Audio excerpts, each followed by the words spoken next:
Today we are reading chapter 6 and 7 of Frindle by Andrew Clements. Chapter 6, The Big Idea. 3 things happened later that same afternoon. Nick and Janet Fisk had missed the bus because of a school newspaper meeting, so they walked home together. They were seeing who could walk along the curb without falling.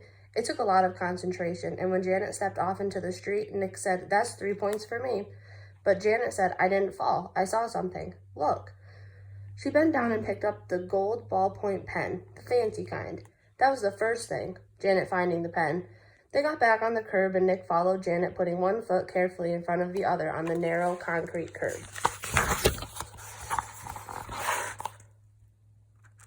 And while he stepped along, he thought back over the school day, especially about his report, and what Mrs. Granger had said about words at the end of the period finally sank in.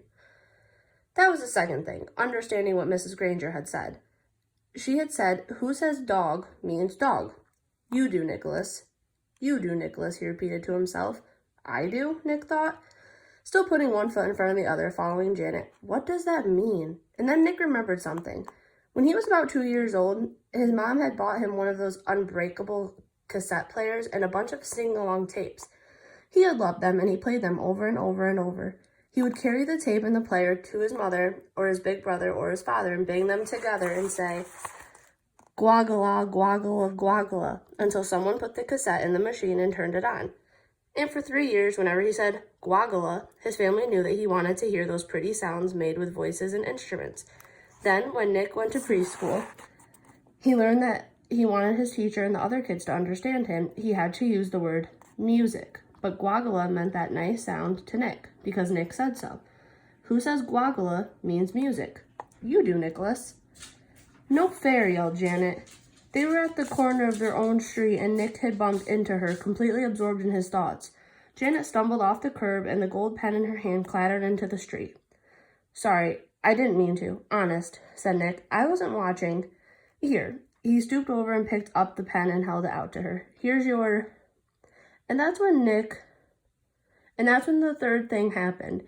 Nick didn't say pen. Instead, he said, "Here's your Frindle." "Frindle?" Janet took her pen and looked at him like he was nuts. She wrinkled her nose and said, "What's a Frindle?" Nick grinned and said, "You'll find out. See you later." It was there at the corner of Spring Street and South Grand Avenue, 1 block from home, on a September afternoon. That's when Nick got the big idea.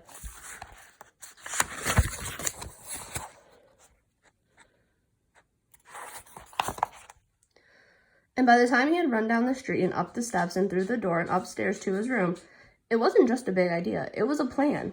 A whole plan, just begging for Nick to put it into action. And action was Nick's middle name. The next day after school, the plan began. Nick walked into the penny pantry store and asked the lady behind the counter for a Frindle. She squinted at him. "A what?" "A Frindle, please. A black one," said Nick, and smiled at her. She leaned over closer and aimed one ear at him. "You want what?" "A Frindle," and this time Nick pointed at the ballpoint pens behind her on the shelf.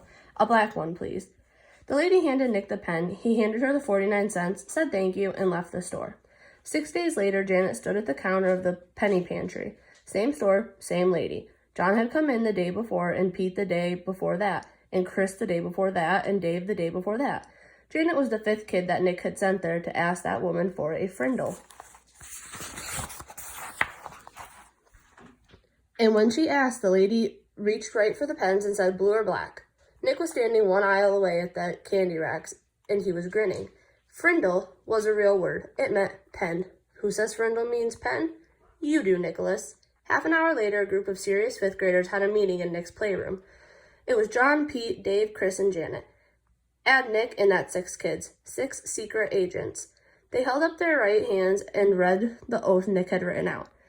"From this day on and forever, I will never use the word pen again. Instead, I will use the word Frindle, and I will do everything possible so others will too." And all 6 of them signed the oath with Nick's Frindle. The plan worked. Thanks, Mrs. Granger. Chapter 7, Word Wars.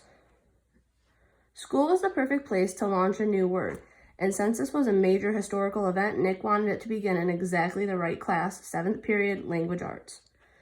Nick raised his hand first thing after the bell rang and said, "Mrs. Granger, I forgot my Frindle." Sitting 3 rows away, John blurted out, "I have an extra one you can borrow, Nick." Then John made a big show of looking for something in his backpack. "I think I have an extra Frindle. I mean, I told my mom to get me 3 or 4. I'm sure I had an extra Frindle in here yesterday, but I must have taken it. Oh, wait. Oh, yeah, here it is."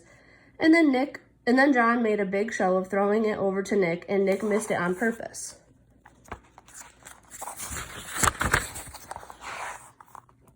Then he made a big show of finding it.